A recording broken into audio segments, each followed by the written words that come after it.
first thing, you're staying here like this in this fixed position, and you're doing this. You know, your bicep needs to stretch. It needs to contract. It needs to stretch. It needs to contract. You're here like this. Everything's in your front delt and your delts, and you're here. You're doing these movements. It feels good. You get up, you pump, you feel like, but you're not really training your bicep. So you might need to drop the weight, stretch, squeeze. Stretch, squeeze. That's it. We make it more complicated when we start thinking we need to handle more weight. More weight. The primary goal here is not to contract, not to lift weights. You're not a weightlifter. I'll never be a weightlifter. And for people out there that don't know what a weightlifter and a bodybuilder, what's the difference, I'm going to explain it to you. A bodybuilder is primarily concerned with contracting his muscles. He contracts his muscles against greater and greater amounts of resistance. By doing that, he's able to stimulate hypertrophy and make his muscles grow. A weightlifter is just concerned about moving weight.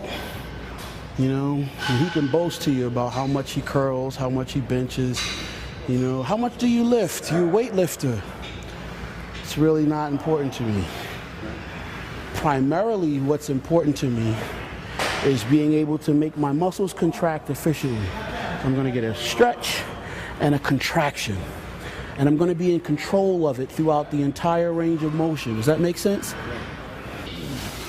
Stretch, stretch, stretch, stretch. Contract. Stretch, stretch, stretch, stretch, stretch. Contract. 4, 5, 6.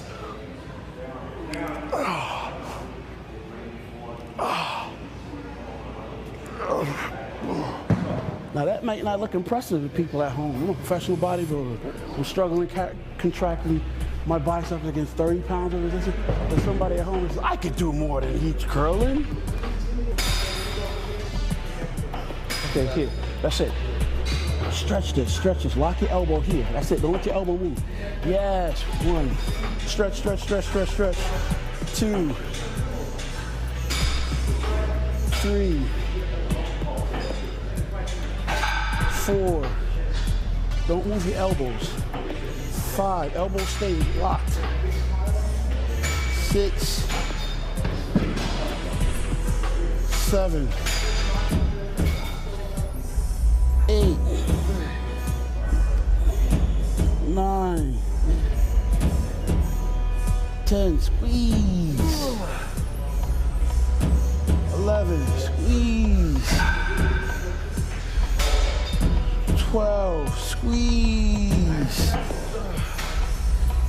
13, squeeze. There you go. During straight bar curls, Kai has to step in and stop him.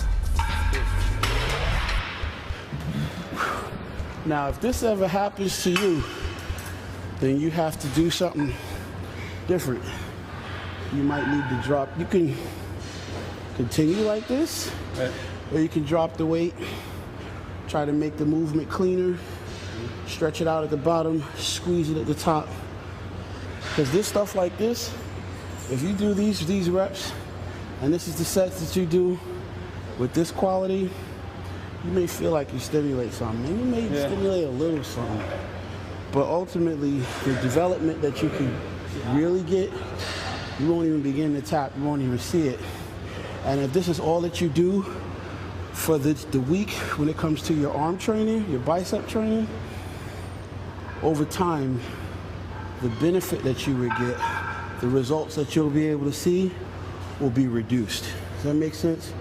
So if you do this, you could do this now, but if this is what you do now, you would want to, in your mind, think about coming back to the gym later or at another time when nobody's around and nobody's watching you, and you don't have to worry about trying to maintain, you know, expectations or meet other people's unrealistic expectations on you. And sit there quietly on your room and take it through the full stretch, maximum contraction, full range of motion, you know, and walk through it for yourself. Because, you know, this stuff, this will feel good, but it's not gonna benefit you. And I learned a lot based on what he said today and based on the weights that he was using. I pretty much go too heavy when it comes to weights, and I don't get the right form. I mean, yeah, he's 4 times the size of me, and he's pretty much doing the same weight I am. So I learned a lot in that area as far as hitting the muscle right and more of contraction rather than worrying about the weight. The one message that has come through to me loud and clear, no matter which athlete I've worked with, Victor Martinez, Craig Richardson, Kai Greene, and many others, is that even though they are strong and can move heavy poundages, the weight on the bar is secondary to how the exercise is being performed. If your aim is to compete as a bodybuilder, the main thing you should take away from this video series, besides inspiration, of course, is the knowledge of this very important difference between weightlifting and bodybuilding. In order to shape an award-winning physique, one must master this basic principle. If one's aspiration goes beyond the gym, the nightclub, or the beach, and reaches towards something greater, it is a lesson one would do well to heed. Now that Adam has trained with Kai, I don't think it's one he'll ever forget. Mom's a waste. It's the best way to put it.